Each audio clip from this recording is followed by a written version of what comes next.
chose, et les marcheurs, sans qui cette épreuve n'existerait pas, bien évidemment. Donc merci à tous. Ce que je veux simplement, je vais être très très rapide, c'est remercier toutes les mairies que nous avons traversées, ainsi que tous leurs services techniques, parce que c'est un gros travail, et tout le service des sports. Je veux remercier aussi le Conseil régional d'Alsace, qui nous aide énormément, les conseils généraux de Seine-Marne, d'Aisne et de Haut-Rhin. Et puis après, il y a d'autres remerciements, mais je vais passer la parole à Jean-Marc, parce que sinon je vais m'y perdre. Un petit bravo pour Anne-Marie, s'il vous plaît, merci. Alors, à tout seigneur, tout honneur, on aurait donné la parole, bien entendu, à la mairie de Paris. Malheureusement, ce soir, il y a des obligations municipales très importantes et Jean-Louis Hermos ne peut pas être avec nous, on le regrette, mais on le salue quand même pour l'effort qu'il a consenti pour cette édition 2013. Je vais quand même appeler M. Michel Meus.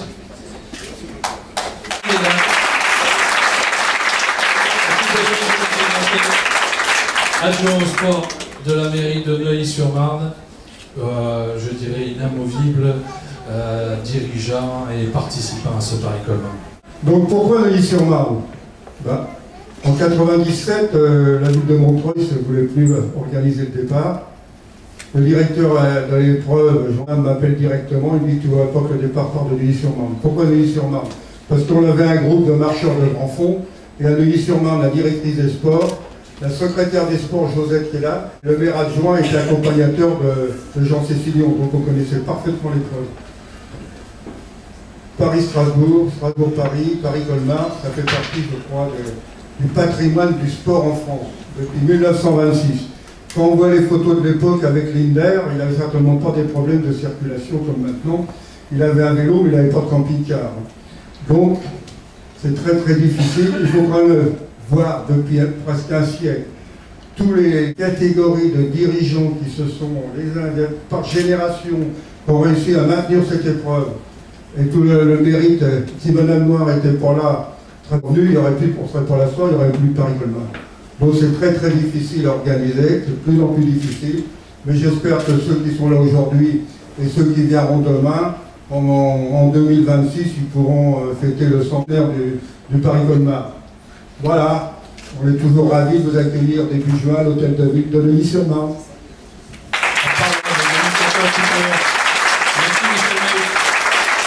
Alors on va saluer les principales villes traversées.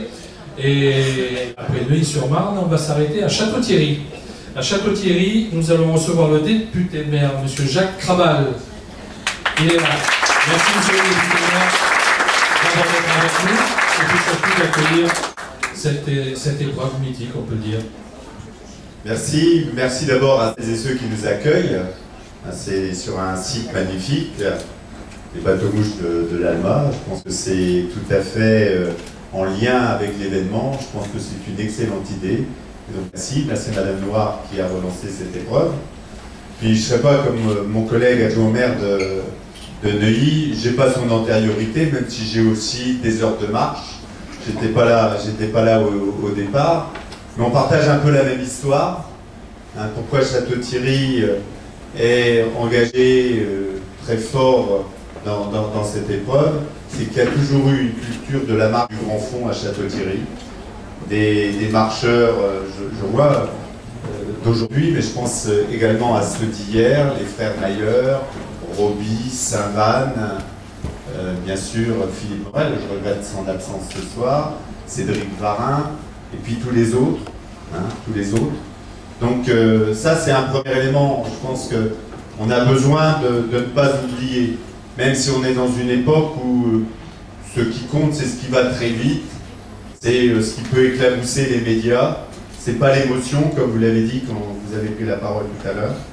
Et pourtant, à Château-Thierry, on pense que l'épreuve que vous avez reprise, madame, l'épreuve qui est centenaire bientôt, eh bien, elle a l'avenir devant elle. Et c'est une des raisons pour laquelle nous avons été particulièrement heureux d'accueillir le départ cette année en organisant un petit peu d'événements. Et je pense que nous sommes partants pour le départ l'année prochaine, le nouveau départ si vous le souhaitez.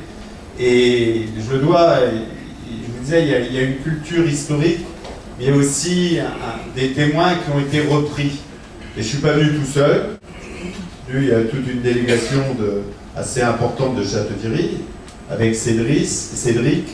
Il y a le président de l'Athletic Club de Château-Thierry. Vous voyez, même un marcheur est responsable du club d'athlétisme à Château-Thierry.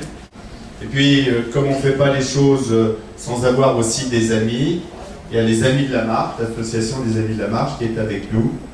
Donc c'est pour dire que j'ai oublié le président de l'association française de diabétique. Alors c'est pourquoi je vous disais que vous avez de l'avenir. Parce que je pense qu'aujourd'hui on prend plus que jamais conscience que pour être en bonne santé il faut bouger. Et la marche, c'est le sport le plus pratiqué. Quand je dis c'est l'activité la plus pratiquée. Et donc je suis convaincu que notre société va se réveiller en se disant, eh bien, des épreuves mythiques comme la marche la plus longue du monde qui traverse notre territoire doit être en capacité d'être un catalyseur pour emmener les populations à se bouger et à marcher avec vous. Bien sûr, dans un siècle où l'argent est roi, où vous avez des difficultés financières, ça ne mobilise pas tout le monde. Je suis très heureux que le Conseil général soit encore à vos côtés et je voudrais saluer l'action de Georges Fourré qui relève au sein du Conseil général, qui vous accueille à chaque fois dans chacune des heures et qui a... De nos voeux, Jean Cessillon ne va pas me démentir, c'est de faire passer les marcheurs dans la vieille ville. Je peux vous dire, monsieur l'adjoint au maire, que c'était une parfaite réussite. Merci, bonsoir. Que de chemin parcouru depuis 1926. Mais en tout cas, Colmar est fier d'avoir pris le flambeau en 1988, parce que, premièrement, c'était la plus grande marche athlétique. Ensuite, c'était un exemple, et Colmar, et surtout le maire de Colmar, est un fervent défenseur de la marche. Par conséquent, il était toujours preneur. Mais je peux vous dire que malgré les élections municipales, il m'a chargé de vous dire qu'il était déjà prêt à financer de la même façon qu'il l'a fait. Voilà. Mais ce sont, je crois, surtout les hommes et les femmes qui ont marché, qui ont fait la preuve de leur abnégation, qui ont fait la preuve de leur courage, et puis qui actuellement donnent un exemple qui n'est pas commun, c'est celui de dominer la souffrance.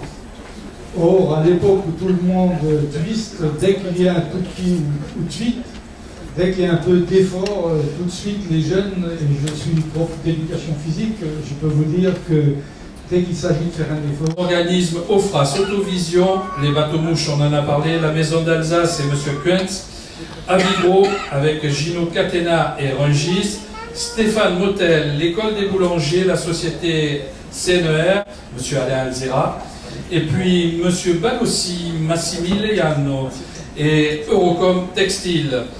La confiserie de Haute-Vosges, vous l'avez vu, elle était tout au long du parcours. Et les maîtres pâtissiers, le maître pâtissier Jean-Pierre Béchler de Colmar, qui a fait un cadeau dédié à l'épreuve. Voilà, il y en aura d'autres, je ne vais pas vous les assommer tout d'un coup, on va prendre notre temps. Et je vais passer la parole à Jean Cessillon. Merci, bonsoir à tous. Moi je vais être très bref dans les remerciements. Moi, en tant qu'ancien marcheur et en tant que directeur d'épreuve maintenant, mes remerciements ils vont directement vers vous, les marcheurs, les concurrents, les marcheuses également. Un grand merci pour tout l'investissement. Je sais que pour certains d'entre vous, vous êtes vraiment venus participer, je dirais pas pour me faire plaisir, mais les qualifications ont été très tardives. C'est très difficile de trouver un budget, c'est très difficile de constituer une équipe. Merci de votre participation. Je veux remercier également, ils ne sont peut-être pas tous présents ce soir, mais je l'ai senti au travers des propos de M. Craval, je l'ai senti également des représentants de la mairie de Colmar, vers l'avenir. Moi je me tourne aussi vers l'avenir pour que cette épreuve perdure. J'ai de bons espoirs en voyant de jeunes qui arrivent, des jeunes qui osent se lancer dans le grand fond parce que ça fait peur de marcher des jours, des nuits, et c'est important que l'on ait justement cet espoir, que la relève arrive et que l'on sente également des performances qui repartent à la hausse. Donc ça c'est important. Bien sûr, pour moi cette édition, elle est peut-être assez identique aux précédentes, mais j'ai toujours un souci du départ jusqu'à la ligne d'arrivée franchie, c'est la sécurité. Donc je remercie l'OFRAS qui n'est pas présente ce soir, mais Manu sait, il est là. Lève-toi Manu s'il te plaît, je t'avais pas vu, excuse-moi. Un grand bravo, Manu. Merci. Et je vais associer également Capitaine Muller, je vous demande également de vous lever s'il vous plaît, qui représente tous les CRS.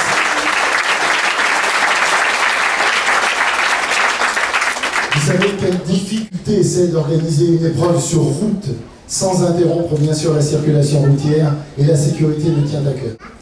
Je vais remercier également tous ceux qui travaillent dans l'ombre et dont on ne parle pratiquement jamais pour tenir des postes de contrôle jusqu'à des 3h, 5h du matin pour juger également de jour, de nuit. Des personnes participent au fléchage ou au défléchage.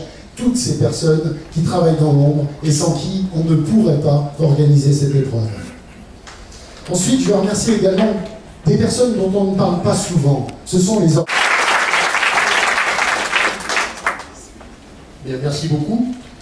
Moi, je vais redire un peu la Fédération française d'athlétisme et non pas une épreuve un petit peu à part, comme ça, du calendrier. Donc, c'est mon objectif, c'est pour ça que je veux absolument qu'on arrive dans les années qui viennent à ce que la Fédération soit partenaire de cet événement et qu'elle apporte des choses, qu'elle aide l'organisation de façon à ce qu'on marche la main dans la main.